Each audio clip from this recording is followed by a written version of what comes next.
Ukraine ఒక రకమైన చిన్న దేశమే, కాకపోతే అంత బలమైనది కూడా కాదు. కాకపోతే అన్ని విధాలుగా డెవలప్ అయ్యేది. ఒకప్పుడు ఇవన్నీ కూడా ఉక్రెయిన్, రష్యా అన్నీ కూడా ఒకటే రష్యా కిందనే ఉండేదన్నమాట.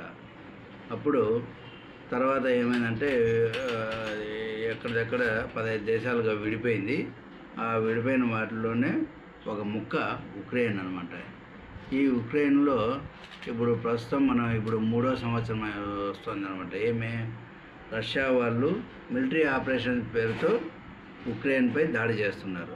అవి మిలిటరీ ఆపరేషన్స్ కిందికి రావు. అవి బికాస్ ఎనీ ఐటమ్ ఏదైనా ఒక ప్రాంతాన్ని ఒక దేశంగా గుర్తించినప్పుడు అది ఒక దేశం నుంచి ఇంకో దేశానికి జరుగుతున్నటువంటి ఈ మిలిటరీ వార్లో అది యుద్ధం కిందకే వస్తుంది.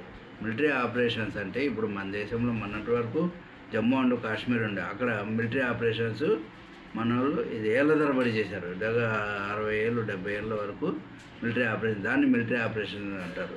సో కాబట్టి రష్యా చెప్పినట్లు అవి మిలిటరీ ఆపరేషన్స్ కాదు. ఉక్రెయిన్ పైన చేసేటువంటి దాడులు మిలిటరీ ఆపరేషన్స్ కాదు. గత 3 ఏళ్ళ నుంచి నడుస్తున్నట్టు వ్యవహారం.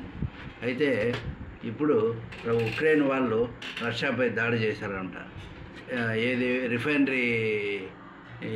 రిఫైనరీస్ పైన ఆయిల్ జనరేట్ చేసేది. అది ఆయిల్ వచ్చిన తర్వాత, క్రూడ్ ఆయిల్ వచ్చిన తర్వాత దాన్ని ఆయిల్గా కన్వర్ట్ చేసేది రిఫైనరీస్. రిఫైన్ చేస్తాయన్నమాట క్రూడ్ ఆయిల్. సో చేసి ఇట్లాంటి 2 వాటిపైన డ్రోన్లతో ఉక్రెయిన్ దాడి చేసింది. దగ్గర పెద్ద నష్టమే జరిగింది. విపరీతమైన శబ్దాలు, మంటలు అంటుకుంటాయి. అయితే దాని పక్కనే ఒక మిలిటరీ బేస్ ఉంది. దాంట్లో కూడా ఒక 1500 మంది చనిపోయారని అంటున్నారు.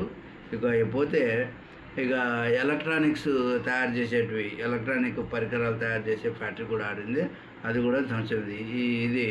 ఇదంతా కూడా ఇప్పుడు ఉక్రెయిన్ మంచి ఊపులో ఉన్నట్లే. ఎందుకంటే రష్యా వాళ్ళు 2 నౌకలను, రష్యా వాళ్ళు కాదు అమెరికా వాళ్ళు 2 నౌకలను రష్యన్ బార్డర్స్లో డిప్లాయ్ చేసిన దానివల్ల, పెట్టిన దానివల్ల ఉక్రెయిన్కు ఒక బలం అనేది వచ్చింది. దాని నుంచి ఈ దాడులు వాళ్ళ సపోర్ట్ నుంచినే చూసుకొని ఈ దాడులు చేసి పెద్ద ఎత్తున నష్టము పరిచారనమాట. ఈ రిఫైనరీస్ ఉన్నాయి కదా, ఏవైతే 2 రిఫైనరీస్, దీంట్లో దగ్గర ఇది ఏరియా వచ్చేసి రాజన్ అనేటువంటి ఏరియా. ఇది రష్యాకు 193 కిలోమీటర్లలో ఉంటుంది. అసలు మంచి దెబ్బే, మామూలు కూడా 2 రిఫైనరీస్లో ప్రాబ్లమ్స్, మొత్తం మంటలు వచ్చి కాలిపోవడం. కాబట్టి ఒకటి ఎలక్ట్రానిక్స్ది factory, electronics device, electronics items, products తయారు చేసేటువంటి ఫ్యాక్టరీ. 3 వచ్చేసి రష్యన్ సైకిల్, అక్కడ వార్ బేస్ కూడా ఉంటుంది.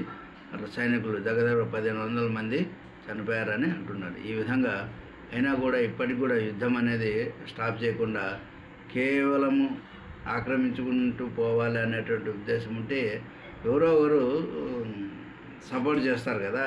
ఇప్పుడు అమెరికా చాలా రోజులు సపోర్ట్ చేసింది, తర్వాత ట్రంప్ వచ్చినాక విత్డ్రా అయిపోయింది. విత్డ్రా చేసినంత ఇప్పుడు మళ్ళీ అతను కూడా సపోర్ట్ చేయడం, ఎందుకంటే పుతిన్ గారు వినడం లేదు కదా. అందుకు ఇప్పుడు యూరోప్ కంట్రీస్ అందరూ ఇప్పుడు ఉక్రెయిన్ సపోర్ట్ చేయడము అనేది, ఇప్పుడు ఆయుధాలు ఇవ్వడము, ఇవన్నీ కూడా స్టార్ట్ చేస్తాయి. సో దీన్ని బట్టి చూస్తే ఆ విధంగా చేస్తూనే ఉంటాయి. దీన్ని బట్టి చూస్తే ఏమైంది, రష్యాను అంత ఈజీగా ఉక్రెయిన్ను ఆక్రమించుకొని వీళ్ళందరూ కలిసి.